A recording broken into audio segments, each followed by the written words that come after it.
I read that you first, your first introduction to heavier music was through Kiss when you were 9, right?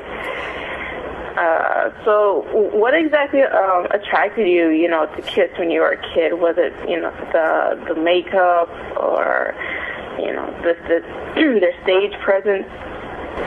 It was a comic book come to life, literally. Alice Cooper is what exposed me to rock music. My brother-in-law gave me an LP, and for all of you youngins out there, that's an LP is a big vinyl record. He gave me an LP of Alice Cooper's greatest hits, and that got me into rock music. When I saw Kiss on television when I was 9, that's when everyone has a story about the moment that changed their life or changed their direction. Well, that was mine when I saw Kiss on TV. That's what I wanted to do. I didn't have any musical knowledge, nothing, but I'm like, that's what I want to do someday. And it was the spectacle of it. I mean, literally Kiss in those days, it was like a comic book on TV. It was like, wow, these are like superheroes or movie monsters or what have you, and that's what attracted me to it. So when you saw them, you started singing on your own and mimicking, the vocal style. So what really attracted you to sing instead of, because, some kids do air guitar, air drums, whatever, but you chose to sing instead. So was it like a natural thing for you? Well, I air guitared with the best of them. I could play the shit out of a tennis racket. I think mainly because you know how a lot of parents are. You're like, oh, I want to do this, and they're like, yeah, and then we'll go out and spend $100 on this, and in a year you won't be interested in it anymore. Yeah. So actually, the first thing I wanted were drums, and my parents would have no part of that whatsoever. So I started, and you hit the nail on the head, mimicking voices. People ask me, how did you learn to sing? And the best answer I can give is I was a class clown. I mimicked voices, and I mimicked the voices that I heard on records. And that's kind of how I learned to sing. And then I didn't have to ask anyone for anything. I didn't have to have a guitar or take lessons to learn. It was something that, I could just do, and I was lucky enough that I was able to do it. And actually, the first time I ever played on stage was due to my mother. I wanted to play music, but I was terrified of being in front of a crowd, big stage fright. And my mother actually bribed me to enter a talent contest at my school. She said, I don't like what you're singing, but you can sing, and I wish I could sing, and if I could, I would go out and do it in front of people, and I think you should too. And I blame all this on my mother. That's a good thing to blame her for, I think. Among other things. Well, when you started writing lyrics when you were younger, I read that you just, wrote down a whole bunch of lyrics during one time when, in your preteen years, somewhere around there, and so what basically motivated you to start writing, and do you have any, aspirations that you live up to for your writing as you start to develop? I've always, since I was a young child, been very creative. I actually wrote a school play when I was about 8 years old. So I've always been creative, and once I got into music, I think the next logical step was listening to words in songs and thinking, well, I'd like to have my own words. So I would write lyrics to the tunes of other songs. And I don't know, it was something that came natural to me. I still have all the lyrics that I wrote back in those days. And, I like to think that, even though I was a kid, some of them are, if I were ever to choose to use them, would be salvageable. They need to be tweaked here and there, of course. Mm-hmm. But I don't know, writing always came real easy to me. I've always had a good grasp of words, and I love wordplay, and I love that kind of expression. I write what I feel. Yeah. Our bass player, whenever I come in with lyrics, he'll read them and look at me and say, "Man, are you all right?" That's always come real natural to me. I found it interesting a while back. I heard Elton John say in an interview that he could never write lyrics. That's where Bernie Taupin came in. Elton John, great composer, could not write lyrics, and I'm like, what? You always take it for granted that, I don't know, I think whenever you can do something, you just assume that everyone can do it. But writing lyrics always came real easy to me. So do you have any writers that you like in particular, though? As far as writing stuff or plays and stuff like that? On that metal show a couple weeks ago, they were talking about favorite lyricists, and that was something I never considered. I have my list of favorite vocalists and favorite, guitarists, bassists, drummers, whatever. I never really sat and thought about who my favorite lyricists were. I think just about everybody out there has something somewhere that I like. I'll hear a line and go, damn, I wish I had written that kind of thing. Geezer Butler, his early work with Sabbath, I always enjoyed, the darkness of it. I like guys who have a good grasp of, as I mentioned, wordplay and cleverness. Steven Tyler, great lyricist, just has a lot of fun with words. Bon Scott, loved his lyrics. Every one of his songs was just like its own little dirty little story. There's a lot of guys out there. I shouldn't say guys. There are a lot of writers out there that I really like. I don't know that I can pin down, one or two or even a handful. There's a lot of stuff out there that I like. Fair enough. I kind of see what you're saying with that. As a writer myself, so one thing that caught my interest when I was reading your biography was how you started playing bass. I really like bass, so it's kind of funny that you started playing because you were thrust into a situation by force. So I couldn't help thinking that maybe that's what got you into Doom. Is that what got you into Doom, that you were forced to kind of play the bass and appreciate it? Well, I wasn't necessarily forced into playing bass. I was singing for a band who had a dreadful bass player, and let me just add before I continue that he's a great bass player now. I mean, this was 26, 27 years ago, and we had to let him go. He wasn't able to do it, and rather than go through the hassle of running ads and auditioning and finding someone, I said, fuck it, I'll buy a bass and an amp, and that's how it started. I think Sabbath got me into Doom. What got me into music is sort of a three-tiered thing. Kiss made me want to play music. Sabbath made me want to play heavy music, and Judas Priest, specifically Halford, showed me how I wanted to be able to sing. So I think being into bands like Sabbath and Priest, it just sort of led me into the Doom arena. My musical tastes are very, very broad. I'm centered in heavy music, but I like a lot of different stuff.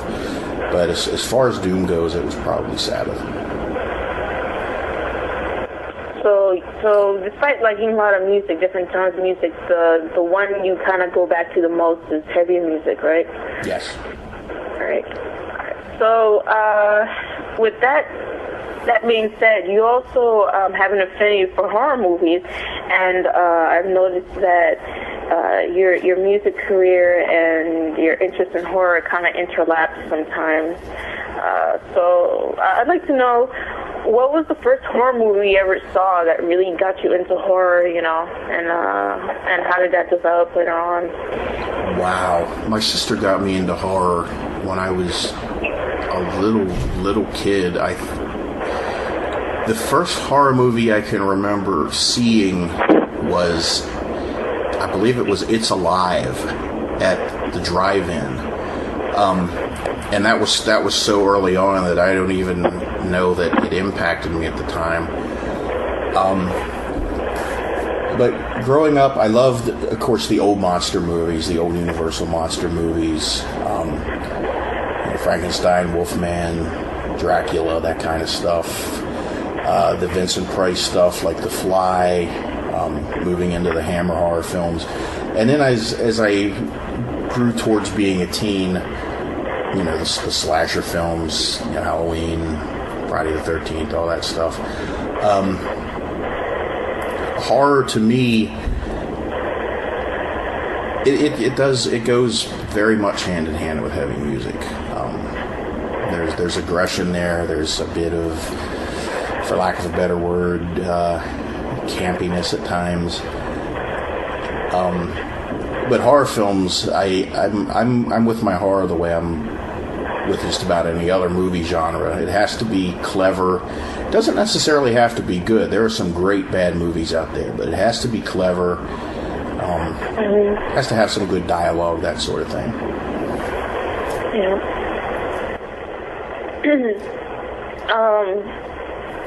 So, what exactly, because, people who like horror like it for different reasons, maybe because it explores a part of humanity that other genres of movies don't, and, even the bad horror movies kind of, are on the dark side, so... what attracts you to that? That dark side of humanity or existence in general. What made you like it? Well, I think horror films are just fun, and I think there's a lot of fun in having the hell scared out of you, and knowing that in an hour and a half the lights are going to come on and you're going to go back home. There is certainly plenty of real horror in this world that doesn't necessarily go away. It's fun. It's like a roller coaster. It's fun to get on there, be scared. Be screaming and peeking over the top of your popcorn or whatnot for a couple hours, and know that at the end it's all going to be okay. I think that's what attracts me and a lot of other people to it. Yeah, that's it's a safe way of getting scared. Yeah, exactly. Yeah. So I also noticed that most of the bands that you've been part of, most of them have been live bands. So. Gotta say, do you enjoy playing live over recording, or which one do you prefer? I look at recording as a necessary evil in order to go out and play live. I don't know how true that is. I love to record. I do a lot of home recording. But if I was ever told that your music career will be limited by ordinance of God Almighty Himself to be simply recording and not playing live, I probably would gargle broken glass, because to me it's all about playing live. That's which is funny, because as I mentioned earlier at the beginning, I was terrified of the idea, but there's nothing like playing live, playing in front of an audience, and playing in front of a receptive audience. It's just a real treat to look out across a crowd and see people you've never seen before singing along to a song that you wrote in your bedroom. There's just something very cool about that. Love to record, as I said, but to me, the main thing about it is playing live. Yeah. So same thing would apply for touring, I guess, right? Because I hear touring is a totally different experience than just playing local live shows, because you're kind of with a whole bunch of dudes in a bus for a while, or... Touring requires its own mindset. I mean, Yeah. People think, oh, well, it's, woo, you're out on tour. Really, in and of itself, it's cool for 2 hours a day. But again, that's that love of playing live. But you've got to have the mindset for it. You're going to be apart from your family and your loved ones for a while, and you're going to be cramped up, and you're not necessarily going to have the accommodations that you're used to. But I think that's what separates people who really want to do this from people who maybe just want to do it as a hobby. And there's nothing at all wrong with that. I've known people who were out on tour who were absolutely miserable, and I've known people who played a once-a-month Saturday gig at their local bookstore and was happy as hell with it. It's about what makes you happy. But touring takes a certain mindset. It's not something you can just wake up one morning and say, okay, I'm going on tour. You've got to wrap your head around it a little bit, and you got to pace yourself a little bit.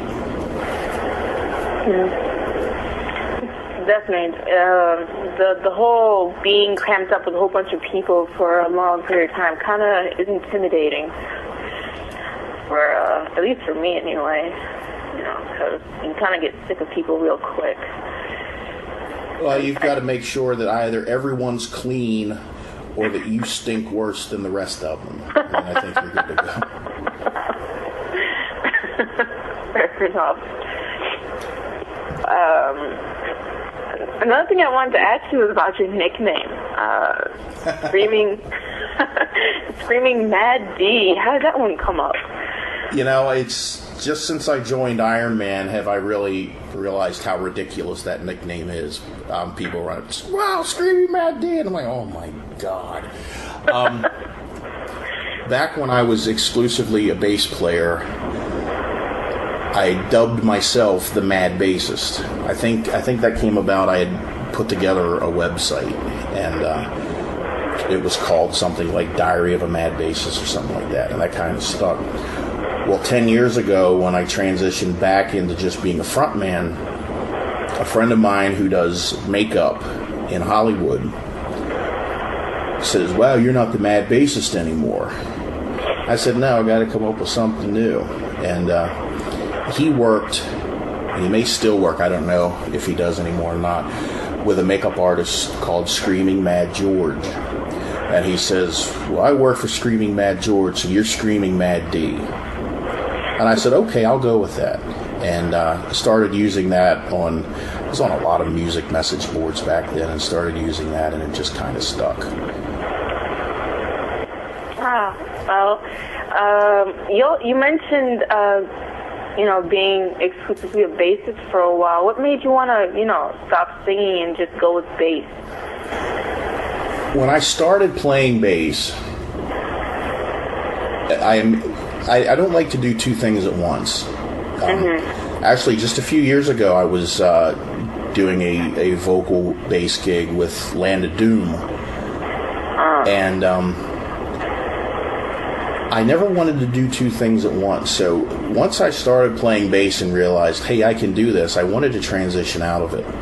And I started playing bass in 1985. It took me till 1993 to finally get away from the mic.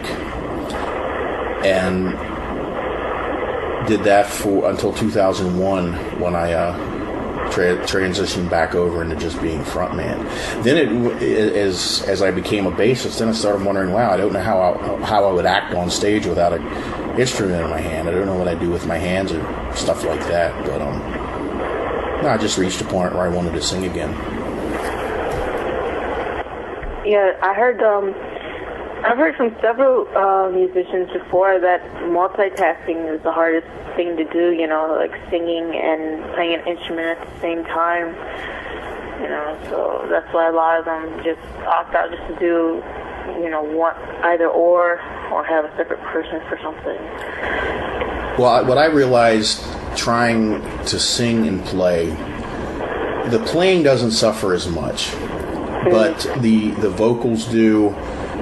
Not necessarily the quality of the vocals, but it's so much harder to work a crowd when you're playing an instrument. You can't embellish as much vocally, and that's why when I play bass, I don't want to front. I don't want to be singing, at least singing, lead vocal. I mean, the whole time I was a bassist, I was writing lyrics and writing melodies and singing harmonies and whatnot.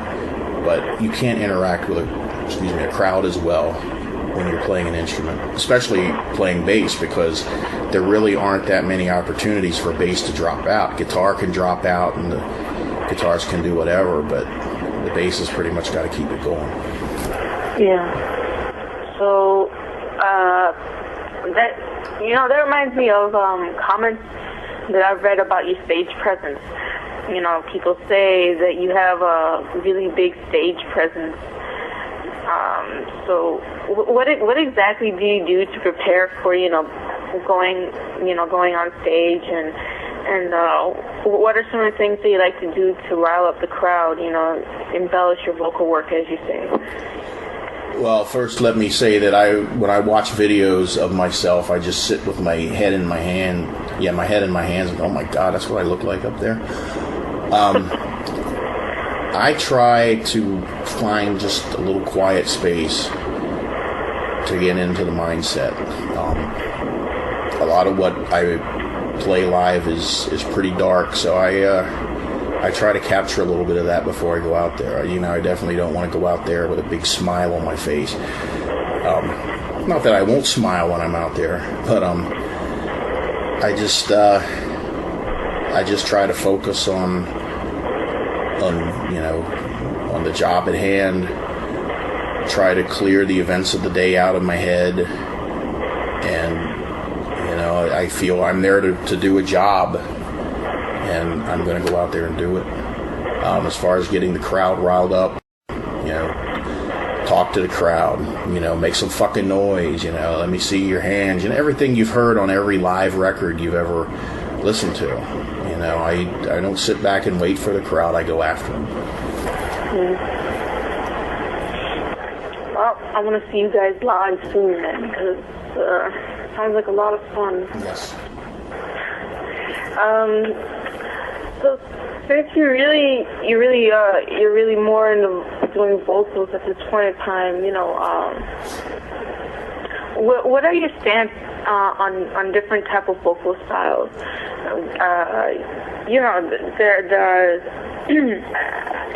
Especially in heavy music, there's with the core music, they have this new kind of squealing or something, and but that being said, for the more extreme genres, what is, because you happen to, the way you sing is more the classic, what's your stance on the more extreme style type of vocal work? Well, the approach, speaking solely for myself, the approach that I take vocally is that anything done to an extreme should be used for effect. That's the approach that I take. I can do the death metal growls, I can do all that stuff. I couldn't go out and do it for a whole set. So there's a part of me that when I hear guys who can do that, there's a big degree of, wow, how the hell can you do that like that? So there is respect for it.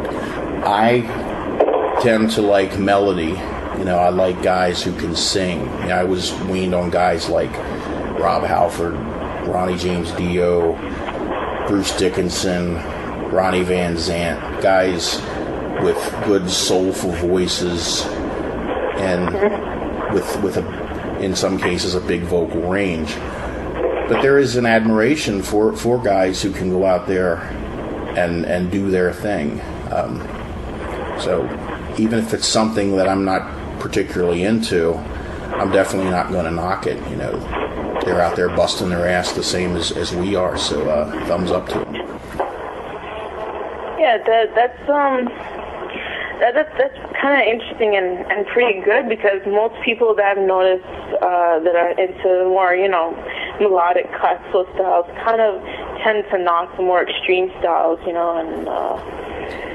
I've always wondered why. Yeah, I don't knock things. If I'm not into something, and if I flat out don't like something, I don't listen to it. I don't see the need to knock it or slam it or, oh my God, this sucks or anything. If I don't like something, I don't pay attention to it. Yeah. That's the best way to go about it, I think.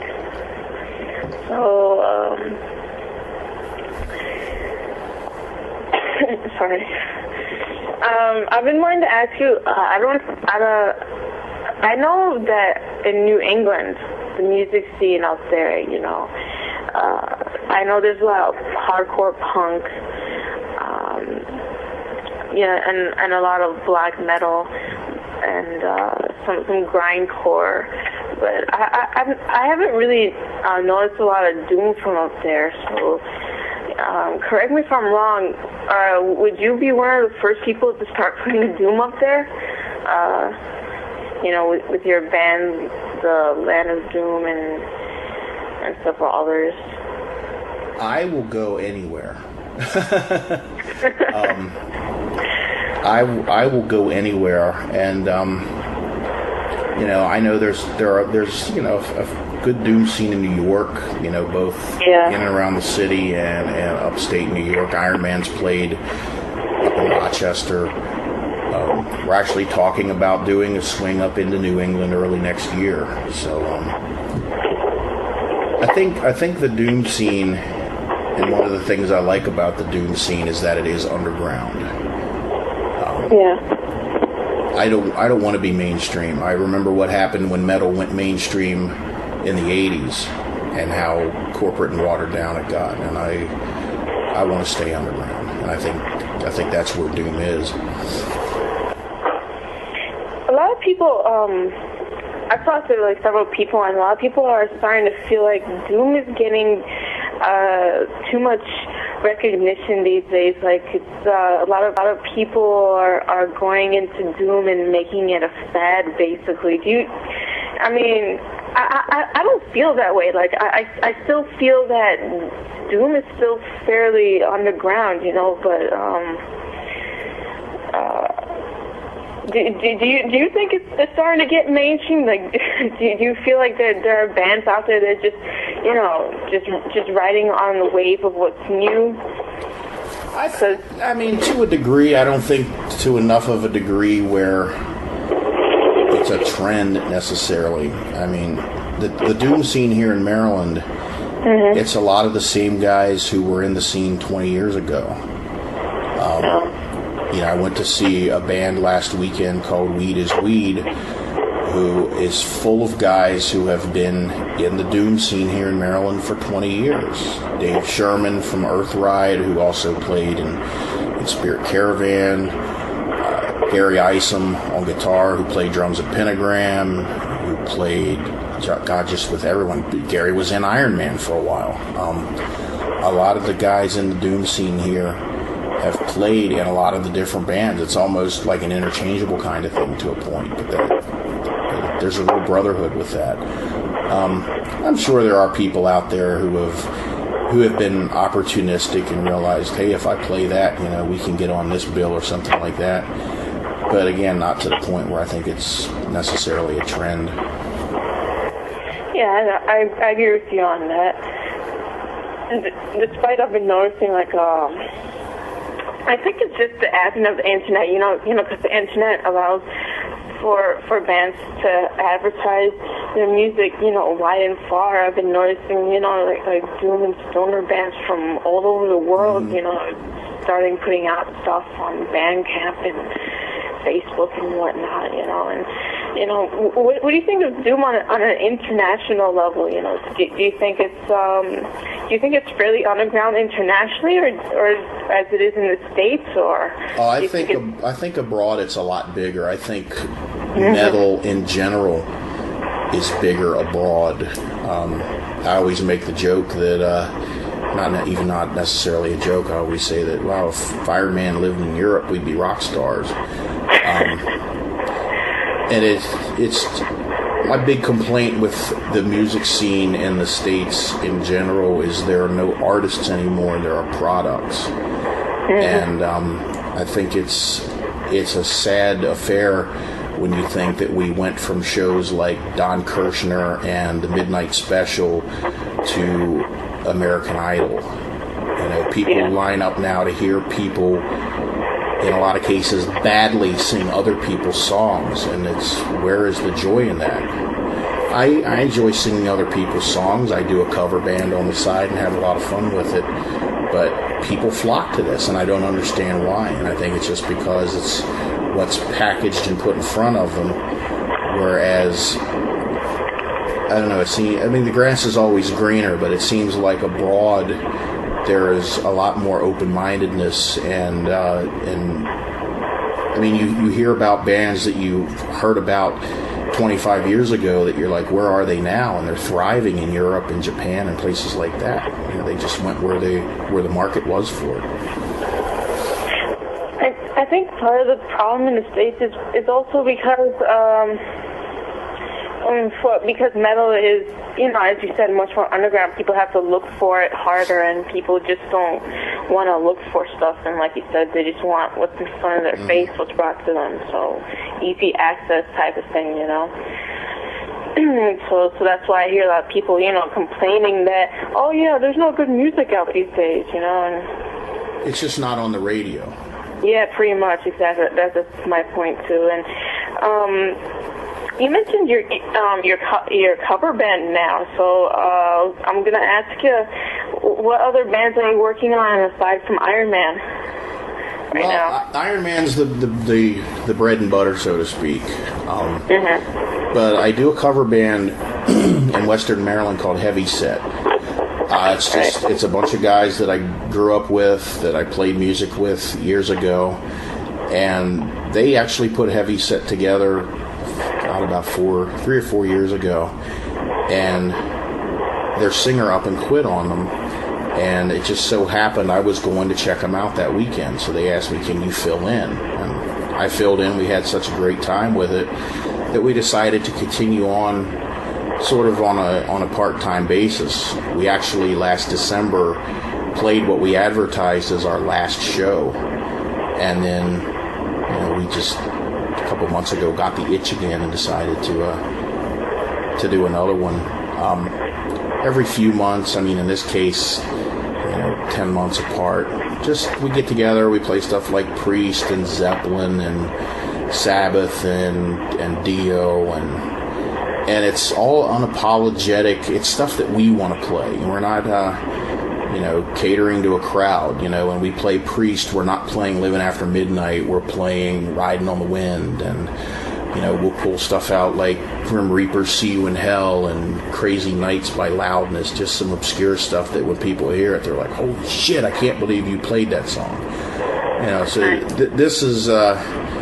This project is absolute self-gratification. We play the songs that we want to play because it's fun. We don't want to go out there and play the same shit that every other metal cover band is playing. We want to have fun with it. Right. And let's see, I wanted to elaborate on something too. on Iron Man, I've been interested to know how you got into the role of being the lead singer for Iron Man. That should be an interesting story. I've known Lewis, the bass player, for several years. He used to come out and see Land of Doom play, and they reached a point where they wanted to change singers, and I knew him, and I had met Al, the guitarist. Their drummer, I actually recommended for the gig. So I knew Mike. I've known Mike for about 13 years. So when it came time for them to change up, my name was the first name that went around. I was in a band then called After Therapy, but it was kind of a project that was more of a hobby. I mentioned guys who really want to do this versus guys who want to do it as a hobby. And that's kind of what After Therapy was. So Al called me up, said, we'd like to bring you on board. And I was immediately, I didn't even have to think it over. I was ready to take that step into a bigger arena.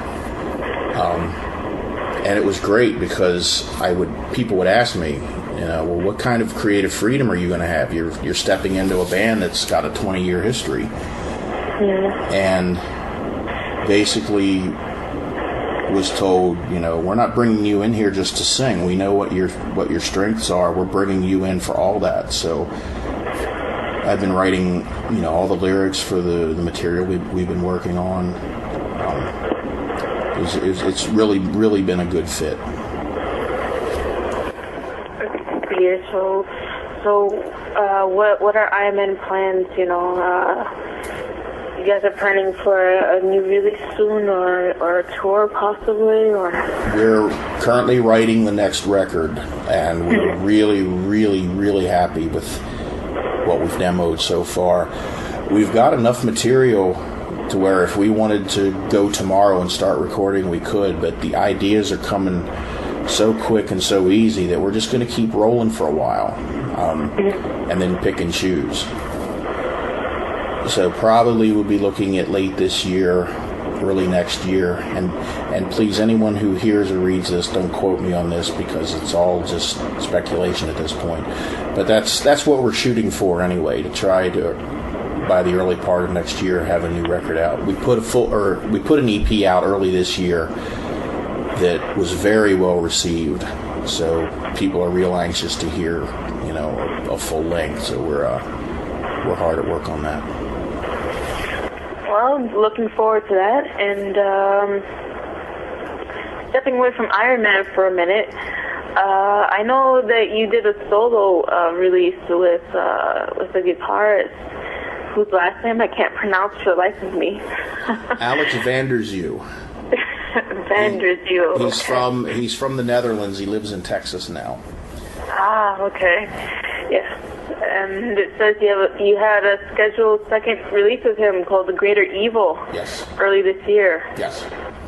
So basically, what that was just writing that you wrote in the 80s, right? Lyrics and stuff like that. You decided to turn them into songs. Well, Alex and I met online. Alex and I have never actually met face to face. We've never even spoken on the phone, which I'm a little ashamed to say. I hate being on the telephone. So I'm like, dude, I'll give you a call sometime, and then never do. But he and I were on a message board together, and he emailed me one time and says, dude, I recorded the cover Paranoid and I need vocals for it. Would you be interested? And I said, sure. And it just sort of went from there. He started sending me original songs, and I would throw vocals on them. And in 2007, we did a self-released EP, and that was all stuff that I had written in the 80s. The stuff he was sending me had a very, very new wave of British heavy metal feel to it. And I thought it would be a lot of fun to go back through the old lyric book and find stuff that I had never used. And it complemented that material really well. Well, from 2009 through fall of last year, we worked on updated stuff, and that stuff was the stuff on Greater Evil was a lot heavier than stuff on End of My Rope, which was the EP we put out. Right. That was the stuff on Greater Evil was a combination of old stuff that I had never used. There was stuff that was written originally for that project, and there were a couple songs that I took lyrics that I had used in Land of Doom and played live but never recorded, and refitted them for these songs. So it's lyrically it's a real mashup of sources as to where these lyrics came from and what time period. And there's a pretty cool cover of Ace of Spades on there as well. Nice. So, are you planning on doing any more stuff with him, or are you done with your solo? He and I are always doing stuff. I've got a whole folder of music files from him that I've got enough stuff from him now that we could put out another record. He knows that I'm real busy with Iron Man, but we're always throwing stuff out there.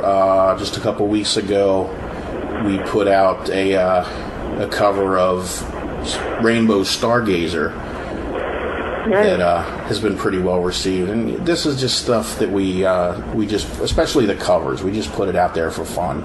Greater Evil was released as a free download. We didn't make any money off of it, didn't try to make any money off of it. I just put it up on my website, streamingmaddee.com, and it's a zip file. You can download it and crank it and enjoy it. Will do. And,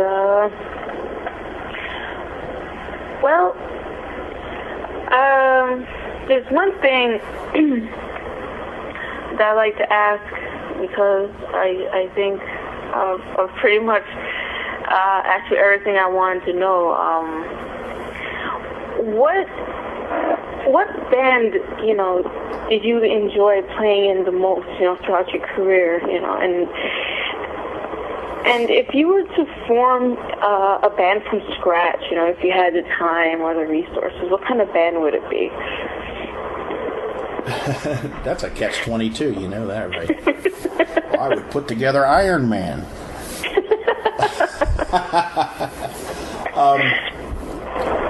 I've had great times and bad times with every band I've ever played in.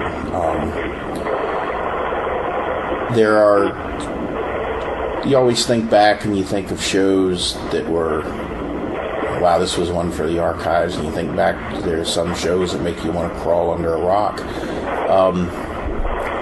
I played in a cover band 20 years ago in West Virginia. We were house band at a roadhouse, played 5 nights a week, and we were playing everything from Zeppelin to Priest to Johnny Cash to Merle Haggard, and that was great fun.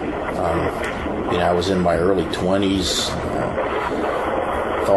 thought I was indestructible, and did my best to live up to that, and that was a great time. There have been great times in a lot of the. It's hard to say which one has been the most fun. They've all been fun.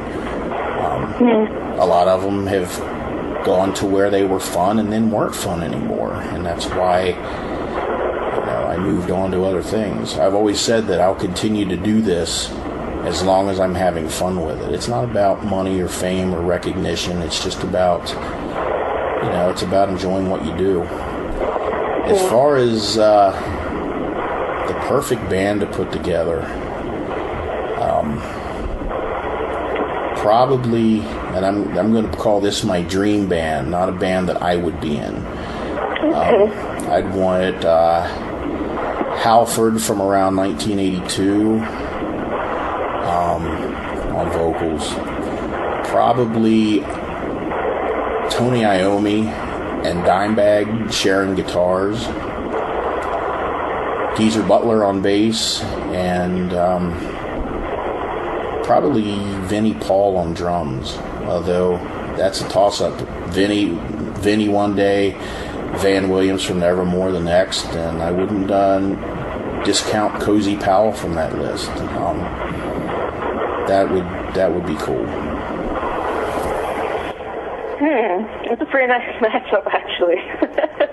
Trying to put that in my head. Yeah, pretty cool.